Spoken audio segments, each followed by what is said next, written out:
ಒಂದು RCB ಮತ್ತು stadium ಅವರು ಇವರೆಲ್ಲ ಕೂಡ ಪರ್ಮಿಷನ್ ತೊಗೊಂಡು ಮಾಡಬೇಕಾಗಿತ್ತು. ಮೊದಲನೇದಾಗಿ ಒಂದು ಪ್ರೋಗ್ರಾಮ್ ಸಾಕಾಗಿತ್ತು, ಅದು ವಿಧಾನಸೌಧ ಮಾಡಿದ್ರಲ್ಲ, ಮುಂದೆ ಮಾಡಿದ್ರಲ್ಲ, ಅದು ಸಾಕಾಗಿತ್ತು. ಆದರೆ ಎರಡನೇ ಸಭೆ ಅವಶ್ಯಕತೆ ಇರಲಿಲ್ಲ. ಆದರೂ ಕೂಡ ಅವರು ಸ್ಟೇಡಿಯಂ ಅವರು ಮಾಡಿದ್ದಾರೆ. ಯಾವುದೇ ಒಂದು ಸ್ಟೇಡಿಯಂ ಕೆಪಾಸಿಟಿ ಇರೋದೇ 35,000, 2-3 ಲಕ್ಷ ಜನ ಜಮಾಯಿಸಿದ್ದಾರೆ. ಮತ್ತು ಅವರು ಯಾರು RCB ಟೀಮ್ ನಡೆಸ್ತಾರಲ್ಲ ಅವರು ಮತ್ತು ಸ್ಟೇಡಿಯಂನವರೇ ನೇರ ಹೊಣೆಗಾರರು. ಇದಕ್ಕೆ ಪೊಲೀಸು ಕೂಡ ಪರ್ಮಿಷನ್ ಕೊಟ್ಟಿರಲಿಲ್ಲ, ಕೊಡದೇ ಅವರು ಕಾರ್ಯಕ್ರಮವನ್ನು ಮಾಡಿದ್ದಾರೆ. ಇದು ಅತ್ಯಂತ ದುರ್ದೈವದ ಸಂಗತಿ. ಸರ್ಕಾರವೇ ನೇರ ಹೊಣೆ.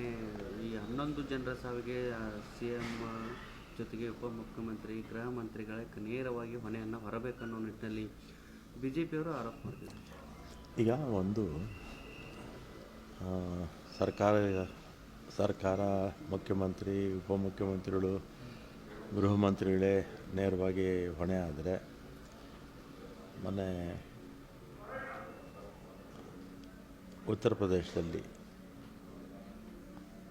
ಇದಾಯ್ತಲ್ಲ ಕುಂಭಮೇಳ, ಆ ಸಂದರ್ಭದಲ್ಲೂ ಕೂಡ ಅನೇಕ ಜನ ಸತ್ತರು. ಮತ್ತು ಇದರಲ್ಲಿ ಲೋಪ ಆಗಿದೆ, ನಾನು ಇಲ್ಲ ಅಂತ ಹೇಳೋದಿಲ್ಲ. ನಮ್ಮ ಇಲಾಖೆ ಪರ್ಮಿಷನ್ನು ತಗೊಳ್ಳಿ ಅಂತ ಅವ್ರಿಗೆ ಇನ್ಸಿಸ್ಟ್ ಮಾಡಬೇಕಾಗಿತ್ತು. ಪರ್ಮಿಷನ್ ತಗೊಳ್ಳದೆ ಅವರು ಮಾಡೋಕ್ಕೆ ಹೋದಾಗ ರೆಸ್ಟ್ರಿಕ್ಟ್ ಮಾಡಬೇಕಾಗಿತ್ತು.